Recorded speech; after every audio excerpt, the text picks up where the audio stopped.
Bible verse, Memorization Challenge, Day 100. Thanks be to God. Omega Digi Bible verse of the day. Proverbs 10:19. In Pisin version or in Papua New Guinea language, or Proverbs 10:19. Long planti tok tumas, sin inosot.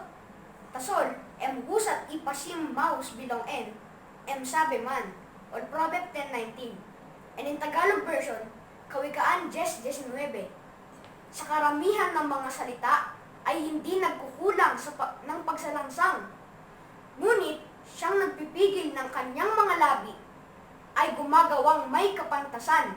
Kawikaan 10:19. Salamat po sa Diyos. Proverbs 10:19 in King James Version. In the multitude of words there wanteth not sin, but he that refraineth his lips is wise. Proverbs 10:19. Thanks be to God po.